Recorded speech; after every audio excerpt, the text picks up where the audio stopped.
오늘 말씀은 로마서 8장의 마지막 부분입니다. 31절에서 39절 말씀. 로마서 8장 31절에서 39절 말씀입니다. 신약성경 250쪽에 있습니다.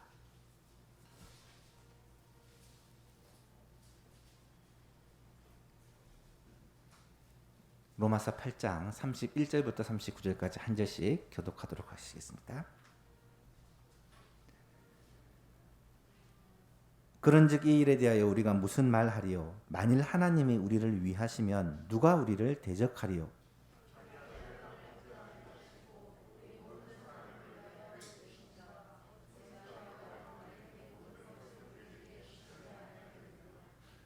누가 능히 하나님께서 택하신 자들을 고발하리요? 의롭다 하신 이는 하나님이시니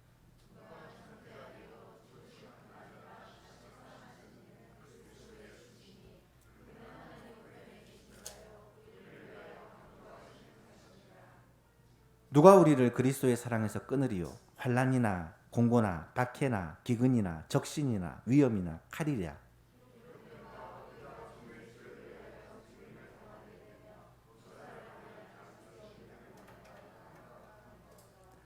그러나 이 모든 일에 우리를 사랑하시는 이로 말미암아 우리가 넉넉히 이기느니라.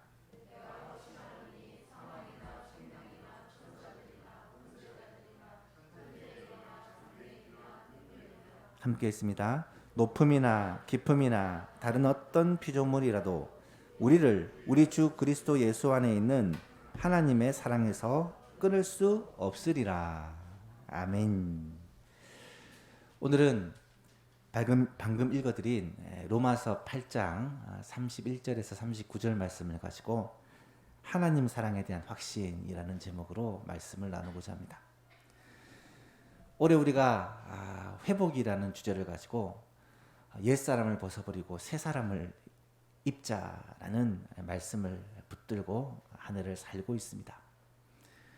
회복의 주체는 사실 우리가 아니라 우리 안에 계시는 하나님, 성령님이십니다. 성령님은 우리의 예배를 회복시키고 우리의 말씀을 회복시키고 사명을 회복시키고 훈련을 회복시키고 교육을 회복시키고 교제를 회복시키고 사역을 회복시키고 이제는 영성을 회복시키기를 원하셨고 또 그렇게 하셨습니다.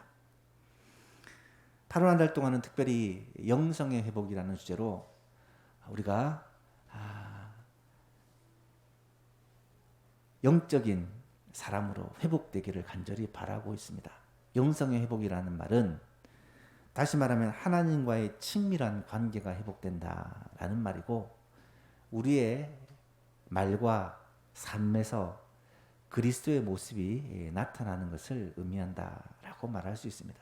이것은 성령의 인도하심을 따라 살 때만 그렇게 살 수 있다라고 말씀을 드렸죠.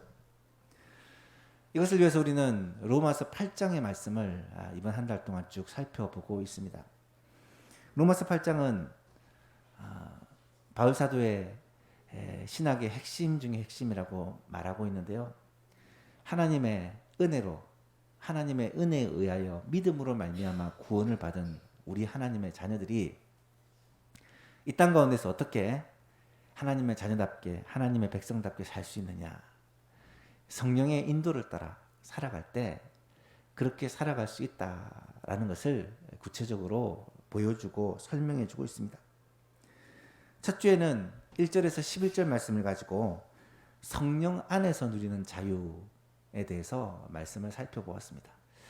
그리스도인은 하나님의 자녀는 성령 안에서 그리스도 예수 안에서 정죄함으로부터 자유를 얻는다라고 말씀을 드렸습니다. 정죄함으로부터 자유를 얻는다라는 말은 우리가 이 정죄함으로부터 완전히 해방되었다라는 말입니다. 또한 우리는 율법으로부터 자유를 누립니다.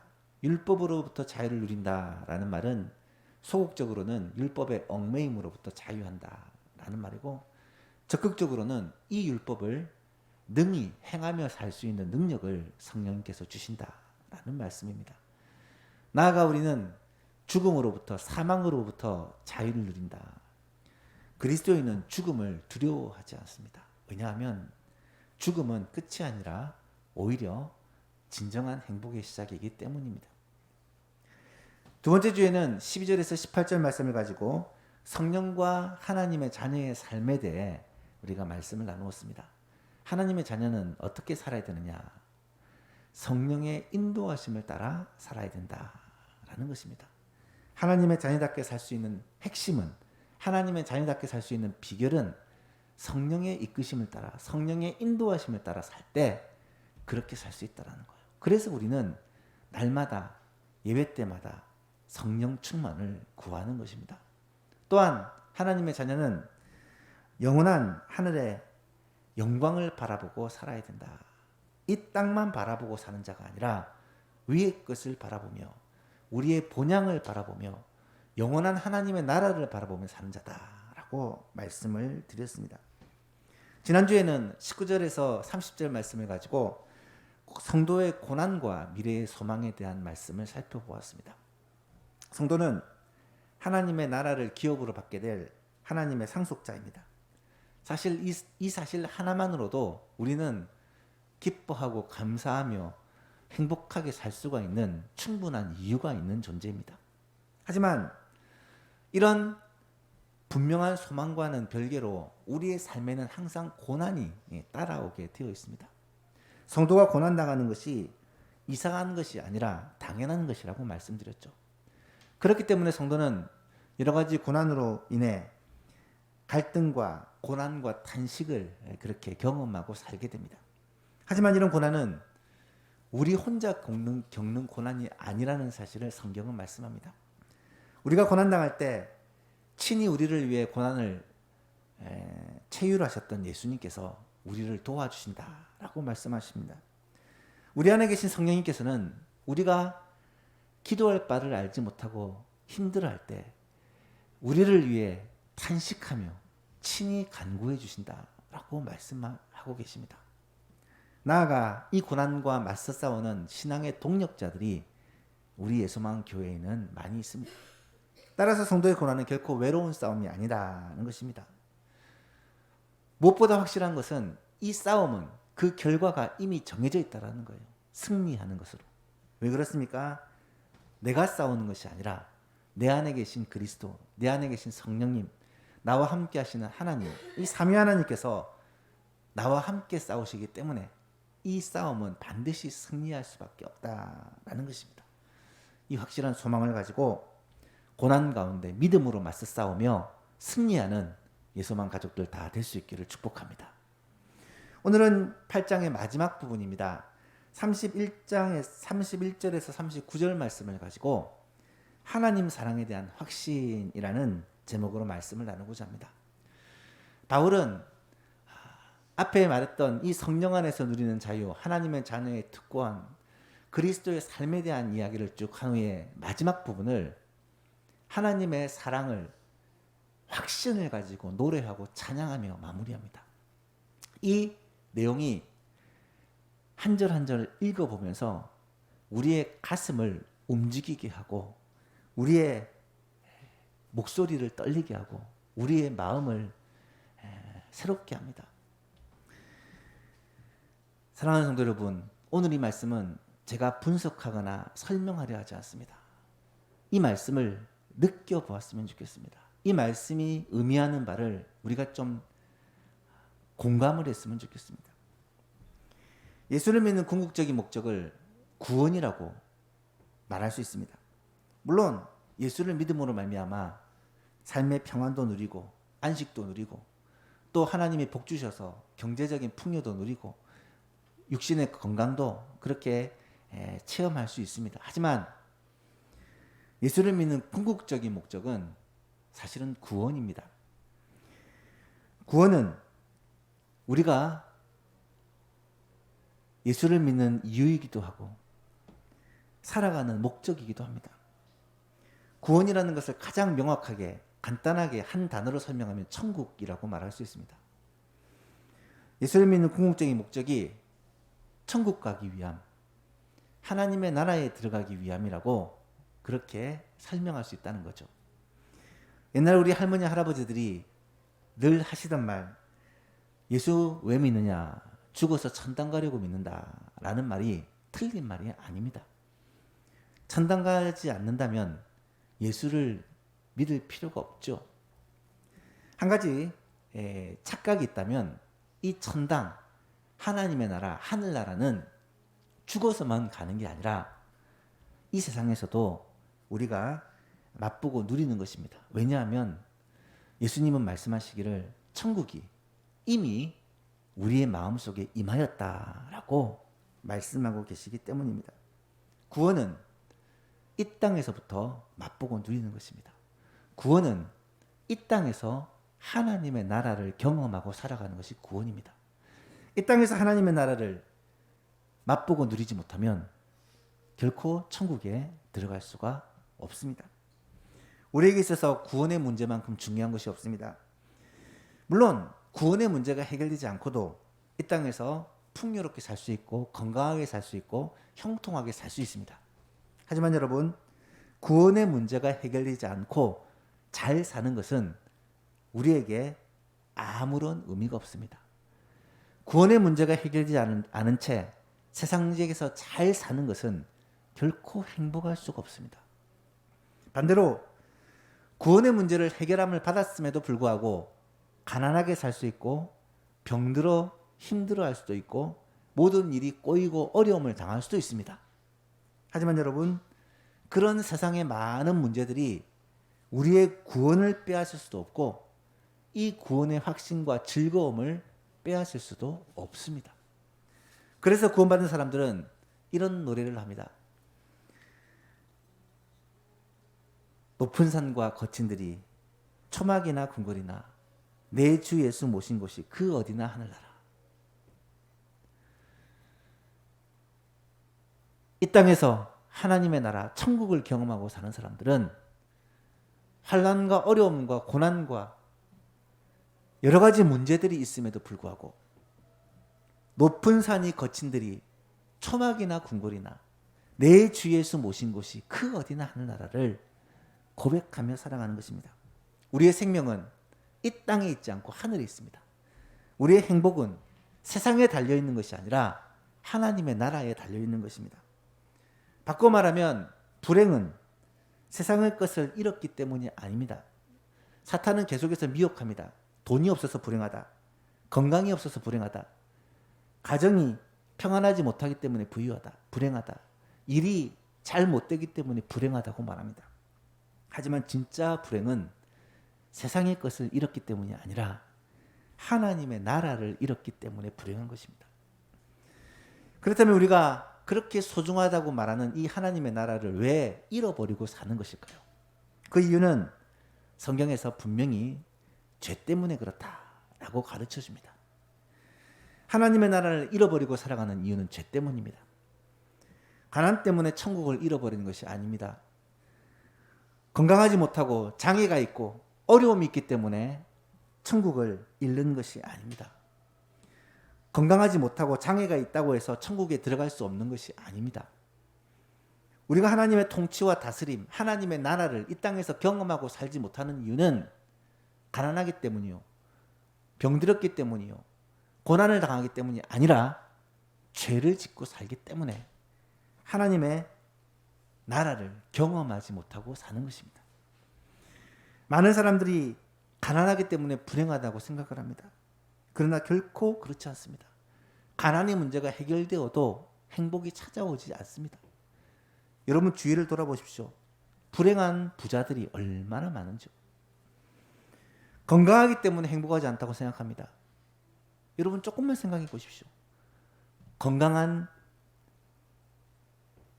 사람들이 얼마나 불행하게 사는지. 우리가 행복한 삶, 구원의 기쁨을 누리며 살아가는 이 삶을 살지 못하는 이유는 이 세상 때문이 아니라 가난 때문에, 질병 때문에, 사람들과의 관계 때문이 아니라 바로 죄 때문이라는 것을 먼저 깨달아야 합니다. 우리는 모두 죄인입니다. 죄인이기 때문에 죄에서 나를 건질 능력이 없습니다. 칼빈은 인간은 전적으로 타락했다. 죄에 대하여 타락했기 때문에 전적으로 무능력한 존재라고 이야기를 합니다. 그렇습니다. 우리는 죄인이기 때문에 이 구원에 대해서는 아무것도 할 수 있는 일이 없습니다. 구원의 능력은 처음부터 끝까지 하나님에게 있습니다. 로마서 8장 29절과 30절에 나타나는 이 구원의 서정들은 하나부터 열까지 다 하나님이 하시는 일들입니다. 하나님은 죄로 말미암아 죽게 된 죽은 우리들을 구원하시기를 원하셨습니다. 그리고 계획하시고 때가 되어 우리를 하나님의 자녀로 부르십니다. 죄의 문제를 해결하기 위해서 하나님이 하신 일이 무엇입니까? 바로 자기의 독생자 예수 그리스도를 우리를 위하여 이 땅에 보내시고 십자가에서 고난을 당하시고 죽게 하심으로 말미암아 이 죄 문제를 해결해 주셨습니다. 하나님께서 우리의 죄를 용서하시고 죄를 사하시고 죄 문제를 해결하시기에 택하신 방법이 바로 예수 그리스도의 십자가라는 것입니다. 왜 하나님은 십자가라는 이 극단적인 방법을 통해 우리의 죄를 용서하시고 죄의 문제를 해결하셨을까? 거기에는 중요한 이유가 있습니다. 죄의 문제는 용서받음으로 말미암아 해결할 수 있습니다. 그런데 진정한 용서는 사랑을 통해서만 가능을 합니다. 베드로가 한 번은 예수님께 이런 질문을 합니다. 예수님, 만약에 사람이 나에게 죄를 범했다면 몇 번까지 용서를 할까요? 7번까지 할까요? 7번이라는 것은 베드로가 생각하는 사람이 용서할 수 있는 최대치입니다. 한계입니다. 그런데 예수님께서 베드로에게 뭐라고 대답을 하십니까? 7번뿐 아니라 70번씩 7번까지라도 하라. 70번씩 7번이라면 490번을 말하는 게 아니라 한계가 없이 끝까지 용서하라는 말씀입니다. 모든 사람들은 이것이 불가능하다고 생각합니다. 사실 저도 그렇게 생각합니다. 똑같은 잘못을 반복해서 짓는다면, 계속해서 나에게 죄를 범하고 실수하고 힘들게 한다면 사람은 용서할 수 없습니다. 친구도, 아무리 가까운 형제 자매도, 부모도, 부부도 용서하기가 쉽지 않습니다.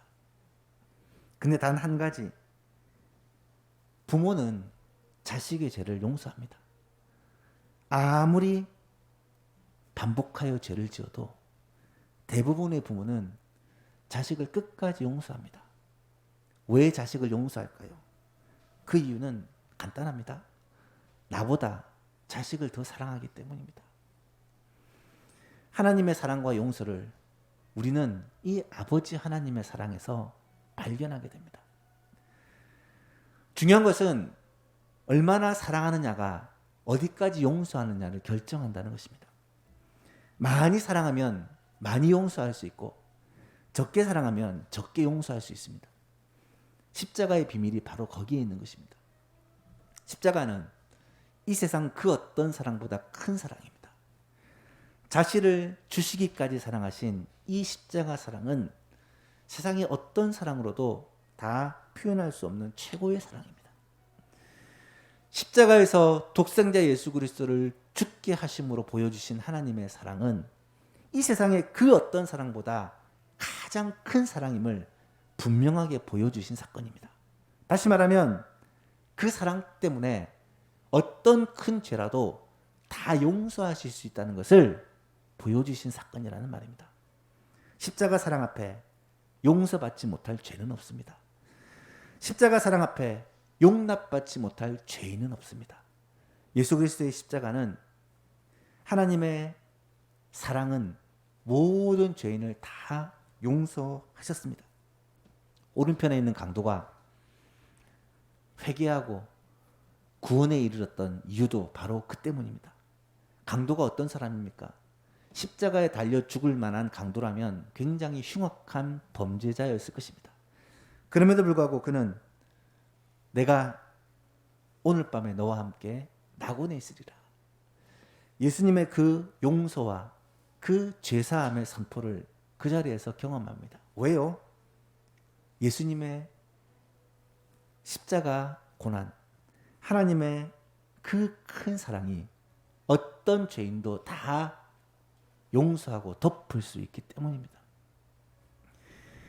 제가 몇 번 말씀드린 것 같은데 지존파 사건 여러분 기억하실 것입니다.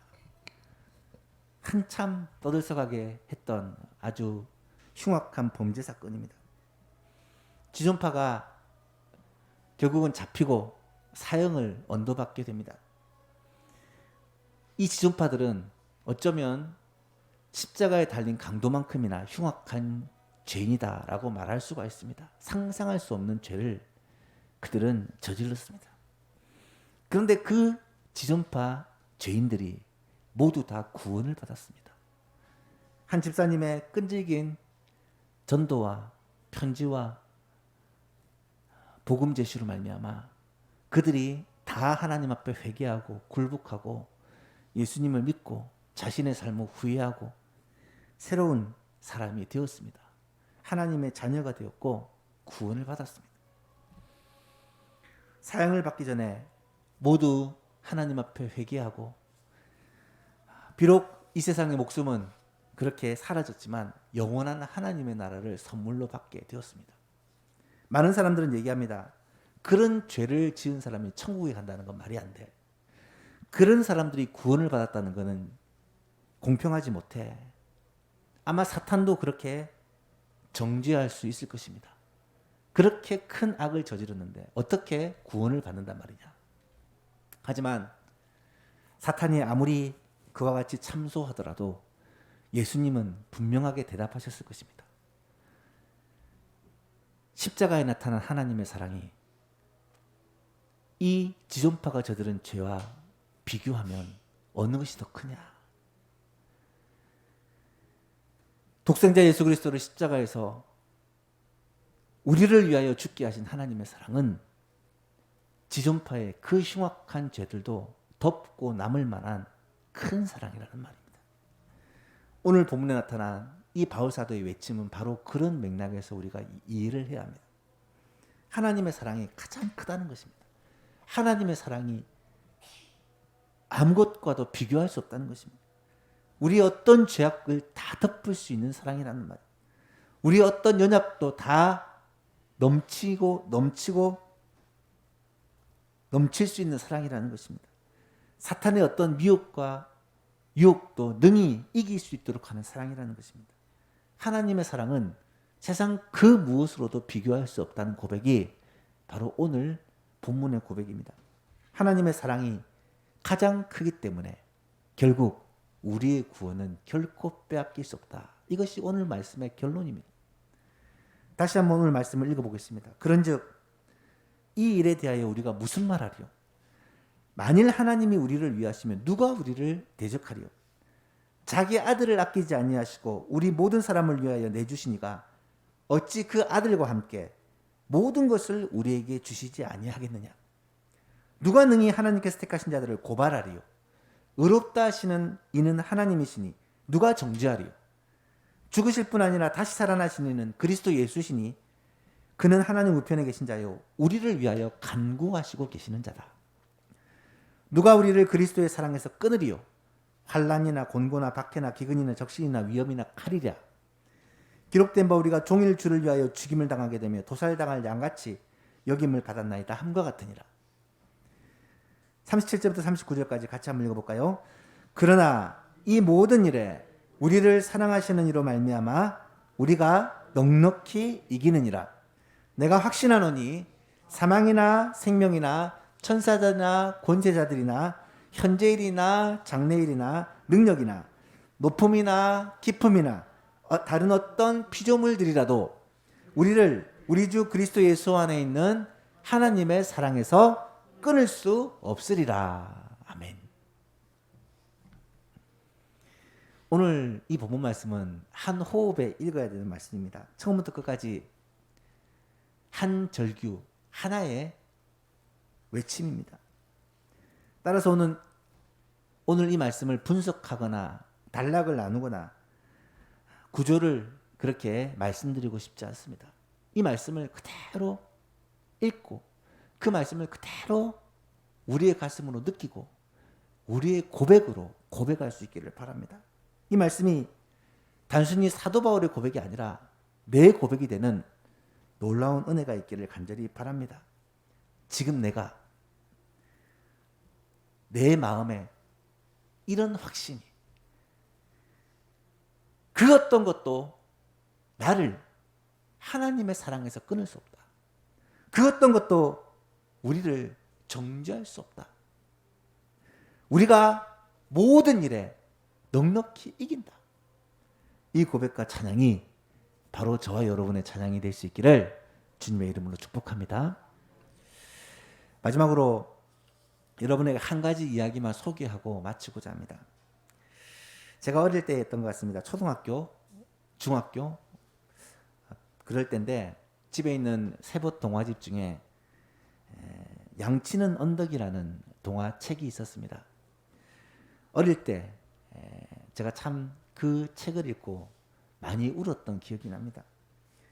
일본의 요리 작가인 미우라 아야코가 쓴 책인데요. 미우라 아야코 아마 들어오셨을 것입니다.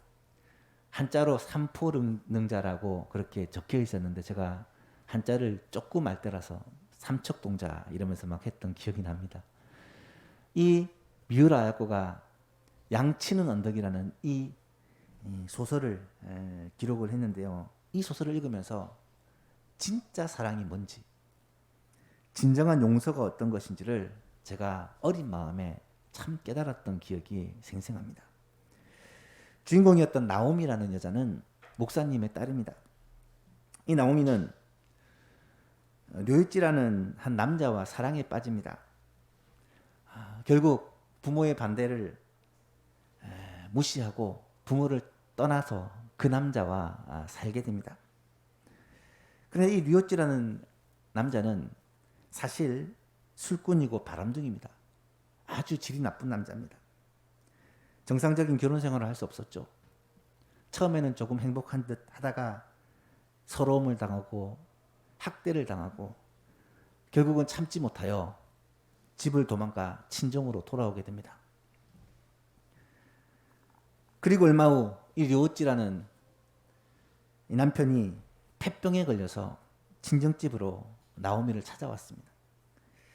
나오미는 그 사람을 받아들이지 않기로 끝까지 거절했지만 목사인 아버지가 그를 받아들입니다. 처갓집에서 요양생활을 하는 동안 이 료이찌는 처갓집 식구들의 그 사랑과 그 진심을 깨닫고 감동을 받았고 결국 진심으로 회개하고 예수를 믿게 됩니다. 요양생활을 하면서 료찌는 하나님을 만나고 다락에다가 조그마한 방을 만들어서 그림을 그리는데 그 그림을 그리는 도중에 아무도 보지 못하게 흰 천으로 덮어놓고 또 그림을 그리고 이것을 계속해서 반복하고는 크리스마스가 되면 내가 당신에게 이 그림을 선물하고 싶다라는 말을 하게 됩니다. 그때까지만 해도 이 나오미는 남편에 대해 마음을 열지를 않았습니다. 결국 크리스마스가 되었고 그림도 다 완성이 되었습니다. 그때 크리스마스 전야 때 료이치는 전에 사귀던 질 나쁜 여자로부터 연락을 받게 되고 어쩔 수 없이 나가서 만나게 되는데 술을 권하여도 마시지 않고 같이 자고 가라고 유혹하지만 유혹에 빠지지 않습니다. 여자는 끈질기게 이 료이치를 잡고 놓아주지 않다가 만약에 이 한 잔만 마시면 보내주겠다고 그렇게 약속을 하고 술 한 잔을 권합니다. 그리고 그 술 안에다가 수면제를 타죠. 료이치는 그 사실을 모른 채 마지막 한 잔을 마시고 집에 가겠다라는 마음으로 술을 들이키고 그 집을 빠져나옵니다. 얼마 못 가 그는 길바닥에 쓰러지게 되었고 결국 추운 날씨에 동사를 하고 맙니다. 이 소설에서 마지막 클라이막스는 이 료이치를 장사하고 나서 가족이 다락방에 올라가 그 그림에 덮여진 흰 천을 벗기는 장면입니다. 흰 천을 벗기니까 거기에 그림이 나타나는데 십자가에 달리신 예수님의 그림입니다. 그리고 그 십자가의 발 아래는 한 청년이 무릎을 꿇고 고개를 숙인 채 그 십자가를 붙들고 있습니다. 예수님의 못 박히신 발을 붙잡고 있습니다. 그리고 그 청년의 손등이로는 예수님이 흘린 피가 떨어지고 있습니다. 그 청년은 바로 뇨이지 자신이고, 자신이 예수님의 그 보혈의 피로 깨끗하여졌음을 이 그림을 통해 고백한 것입니다. 글로 적힌 소설이었는데 그 소설을 읽으면서 정말 그림을 보는 듯한 장면이 아직도 생생하게 떠오릅니다. 그 장면을 읽으며 저는 확신을 합니다. 이 료이치는 진짜 구원을 받았다라는 것과 또 주의 보혈, 예수 그리스도의 십자가 보혈은 모든 것을 치료하는 능력이 있다라는 사실입니다. 그렇습니다. 누구든지 어떤 사람이든지 과거에 어떤 일을 했든지 무슨 잘못을 했든지 회개하고 주님의 십자가를 붙들면 비록 그의 모습이 어떠하든지 어떤 사람이든지 간에 용서함을 받을 수 있습니다. 왜냐하면 십자가 사랑이, 십자가에서 나타난 하나님의 그 사랑이 그만큼 크시기 때문입니다. 십자가에서 보여주신 하나님의 그 사랑, 예수 그리스도의 그 보혈의 피는 우리의 모든 죄를 덮고 우리의 모든 연약함을 회복시키고 우리의 모든 유혹과 미혹을 승리케 만드는 능력이 되는 것입니다. 주의 십자가에는 능력이 있습니다. 주의 보혈에는 능력이 있습니다. 주님의 십자가는 자기 아들을 아끼지 아니하시고 우리 모든 사람을 위해 주신 그 하나님의 사랑이 분명하게 새겨져 있습니다. 그리고 그 사랑은 오늘 우리 가운데도 역사하십니다. 예수 그리스도의 십자가 공로로 말미암아 우리는 구원을 받았습니다. 구원의 핵심은 우리가 무엇을 했느냐가 아니라 예수 그리스도께서 하나님께서 무엇을 하셨느냐입니다. 구원의 이유는 우리의 믿음이 아니라 하나님의 사랑 때문입니다. 지금도 십자가에 새겨진 이 하나님의 사랑은 능히 우리로 하여금 구원을 경험하며 누리게 합니다. 이 땅에서 하나님의 나라를 맛보고 누리게 합니다. 이 땅을 살아가는 수많은 순간순간 하나님께서 우리에게 베풀어 주신 그 은혜와 사랑을 맛보고 누리게 한다는 것입니다. 하나님의 사랑에 대한 확신, 이 확신은 이 땅을 천국으로 만들어줍니다. 하나님의 나라로 만들어줍니다. 예수 믿는 사람들에게는 이 확신과 이 은혜가 없어서는 안 되는 것입니다. 오늘 이 말씀을 우리가 계속해서 묵상하기를 원합니다. 계속해서 읽어보시기를 원합니다. 그리고 정말로 하나님의 사랑에 대한 확신이 우리 가운데 분명히 새겨지면 우리는 이 세상에 어떤 것도 건들 수 없는 하나님의 당당한 자녀가 되는 것입니다. 말씀을 맺습니다. 오늘 우리는 하나님의 사랑에 대한 확신을 말씀으로 살펴보았습니다. 우리가 읽은 말씀은 현실을 살아가는 우리에게 하나님의 사랑에 대한 확신을 갖게 해주는 너무나도 분명한 말씀으로 가득 차 있습니다. 만일 하나님이 우리를 위하시면 누가 우리를 대적하리요? 자기 아들을 아끼지 아니하시고 우리를 위하여 내주시니가 어찌 그 아들과 함께 모든 것을 우리에게 주시지 아니하겠느냐? 의롭다 하시는 이는 하나님이시니 누가 우리를 정죄하리요? 누가 우리를 그리스도의 사랑에서 끊으리요? 내가 확신하노니 사망이나 생명이나 천사들이나 권세자들이나 현재일이나 장래일이나 능력이나 높음이나 깊음이나 다른 어떤 피조물들이라도 우리를 우리 주 그리스도 예수 안에 있는 하나님의 사랑에서 끊을 수 없으리라. 여러분, 이 확신, 이 분명한 하나님의 말씀이 우리의 마음에 새겨지고 이 말씀으로 말미암아 이번 한 주간을 능히 승리하며 살아가는 예소만 가족들이 될 수 있기를 주님의 이름으로 축복합니다. 한번 오늘 본문을 같이 읽고 마쳤으면 좋겠습니다. 처음부터까지 같이 한번 한 목소리로 읽겠습니다. 하나님이 내게 주신 하나님의 말씀입니다. 그런즉 이 일에 대하여 우리가 무슨 말하리요? 만일 하나님이 우리를 위하시면 누가 우리를 대적하리요? 자기 아들을 아끼지 아니하시고 우리 모든 사람을 위하여 내주시니가 어찌 그 아들과 함께 모든 것을 우리에게 주시지 아니하겠느냐? 누가 능히 하나님께서 택하신 자들을 고발하리요? 의롭다 하시는 이는 하나님이시니 누가 정죄하리요? 죽으실 뿐 아니라 다시 살아나신 이는 그리스도 예수시니 그는 하나님 우편에 계신 자요 우리를 위하여 간구하시는 자시니라. 누가 우리를 그리스도의 사랑에서 끊으리요? 환난이나 공고나 박해나 기근이나 적신이나 위험이나 칼이랴. 기록된 바 우리가 종일 주를 위하여 죽임을 당하게 되며 도살당할 양같이 여김을 받았나이다 함과 같으니라. 그러나 이 모든 일에 우리를 사랑하시는 이로 말미암아 우리가 넉넉히 이기느니라. 내가 확신하노니 사망이나 생명이나 천사들이나 권세자들이나 현재일이나 장래일이나 능력이나 높음이나 깊음이나 다른 어떤 피조물들이라도 우리를 우리 주 그리스도 예수 안에 있는 하나님의 사랑에서 끊을 수 없으리라. 아멘. 이 확신 가운데 이번 한 주를 살아가는 예수만 가족들이 다 될 수 있기를 주님의 이름으로 축복합니다.